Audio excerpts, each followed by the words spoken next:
తిరుమల తొక్కిసలాట ఘటనపై చంద్రబాబు సర్కార్ ఆన్ ది స్పాట్ యాక్షన్లోకి దిగింది. బాధ్యులపై చర్యలు తీసుకుంది. ఇప్పుడు టీటీడీ బోర్డు కూడా కొన్ని కీలక నిర్ణయాలు తీసుకుంది. ఇంతకీ తొక్కిసలాటకు కారణం ఎవరు? టీటీడీ పాలక మండల అధికార యంత్రాంగమా? వైకుంఠ ద్వార దర్శనాలను టీటీడీ ఎందుకు 10 రోజులు చేసింది?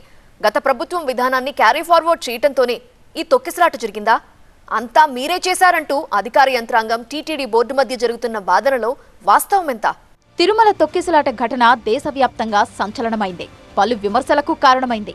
మరోసారి టీటీడీ వైఫల్యాన్ని ఎత్తి చూపింది. ఇందుకు బాధ్యులుగా 3 అధికారులను ప్రభుత్వం సస్పెండ్ చేసింది. బాధిత కుటుంబాలకు పరిహారం ప్రకటించింది. టీటీడీ పరిహారం స్వయంగా అందించాలని కూడా నిర్ణయించుకుంది. తొక్కిసలాటలో గాయపడ్డ వారికి మెరుగైన చికిత్స అందిస్తున్నారు. అలాగే భక్తులకు వైకుంఠ ద్వార దర్శనం కల్పించారు. అంతా బాగానే ఉంది. జరిగింది దురదృష్టకరం.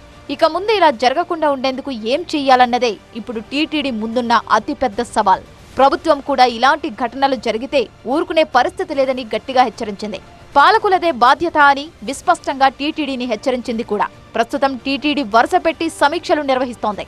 అనఫీషియల్ గాను అందుబాటులో ఉన్న బోర్డు సభ్యులతో కలిసి చర్చిస్తోంది. అసలు వైకుంఠ ద్వార దర్శనం గతంలో 2 రోజులే నిర్వహించేవారు. కానీ గత ప్రభుత్వం నుంచి 10 రోజులు పొడిగించారు. ఇదే విధానాన్ని ప్రస్తుతం క్యారీ ఫార్వర్డ్ చేసింది టీటీడీ. ప్రస్తుతం 3 రోజులకు సంబంధించి టికెట్లు టీటీడీ జారీ చేసింది. రోజుకు 70,000 మందికి వైకుంఠ ద్వార దర్శనం కల్పించాలని నిర్ణయించి అందుకు అనుగుణంగానే టోకెన్లను జారీ చేసింది. ఆన్లైన్లో 30,000 టికెట్లు, ఆఫ్లైన్లో 40,000 టికెట్లు భక్తులకు అందించేలా ఏర్పాట్లు చేసింది. తిరుమల తిరుపతిలో మొత్తం 9 ప్రాంతాల్లో 90 కౌంటర్లను ఓపెన్ చేసింది. ఇప్పటికే ఈ నెల 12 వరకు రోజుకు 40,000 టికెట్ చొప్పున 1,20,000 టికెట్లను జారీ చేసింది టీటీడీ. పాలక మండలిలో పలు కీలక నిర్ణయాలు తీసుకుంది టీటీడీ. వైకుంఠ ద్వార దర్శనాలు 10 రోజుల పాటు కల్పించాలని నిర్ణయం తీసుకుంది. అంతేకాకుండా మృతుల పిల్లలకు టీటీడీ తరపున ఉచిత విద్య అందించనున్నారు. రాష్ట్ర ప్రభుత్వ ఆదేశాల మేరకు జ్యుడిషియల్ విచారణ సాగుతుందని, తొక్కిసలాటకు ఎవరైతే బాధ్యులవుతారో వారందరిపై చర్యలుంటాయని టీటీడీ తెలిపింది. అలాగే చనిపోయిన కుటుంబ సభ్యుల్లో ఒకరికి కాంట్రాక్ట్ ఉద్యోగం కల్పిస్తామని, ఇది ఉద్దేశపూర్వకంగా జరిగిన సంఘటన కాదంటూ చైర్మన్ తేల్చి చెప్పారు.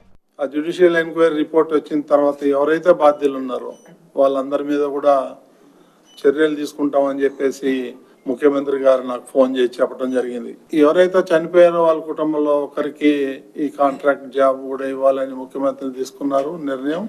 అది బోర్డులో కూడా పెట్టి బోర్డు కూడా నిర్ణయం తీసుకుంది. వాళ్ళ పిల్లలు ఎవరైతే ఉన్నారో చదువుకుంటున్నారో వాళ్ళకు కూడా టీటీడీ తరఫున చదువు చెప్పిస్తామని, ఫ్రీ ఎడ్యుకేషన్ ఇద్దామని కూడా చెప్పి మేము బోర్డులో నిర్ణయం తీసుకున్నాం.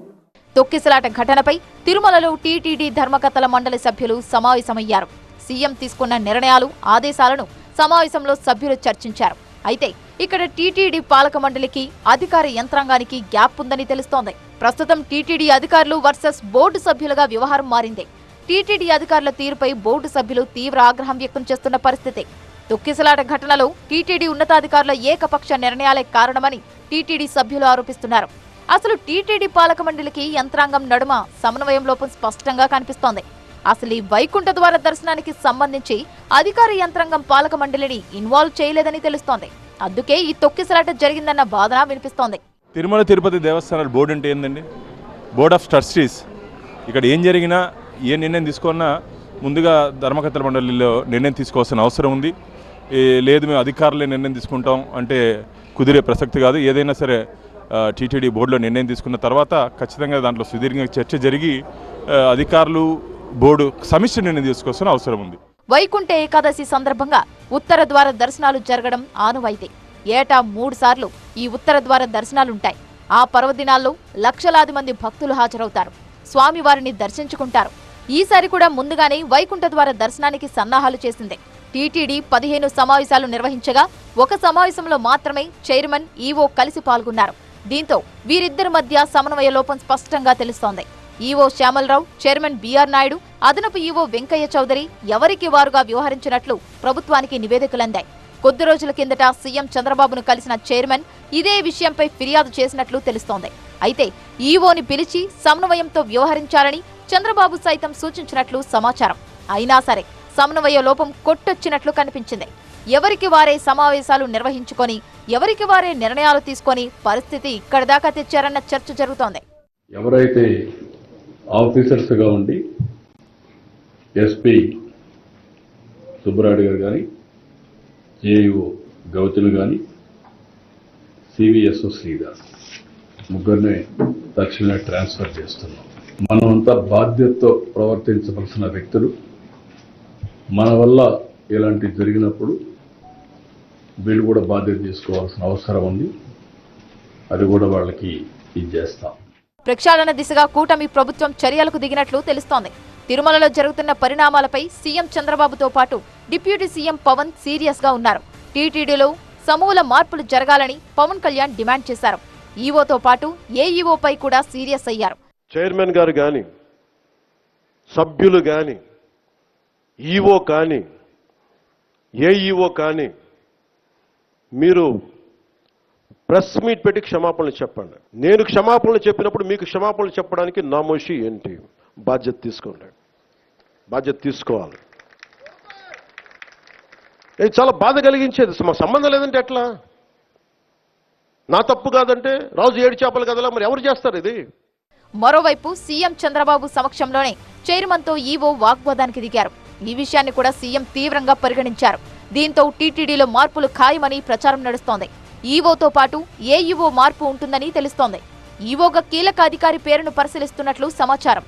టీటీడీలో చైర్మన్తో పాటు ఈవో, ఏఈఓ పాత్ర కీలకం. కూటమి అధికారంలోకి వచ్చిన తర్వాత ముందుగా ఏఈఓ నియామకం చేశారు. తర్వాత ఈవోను భర్తీ చేశారు. అటు తర్వాత చైర్మన్ను నామినేట్ చేశారు. అయితే ఆ ముగ్గురు మధ్య సమన్వయం లేదని తాజా ఘటనలతో తేలింది.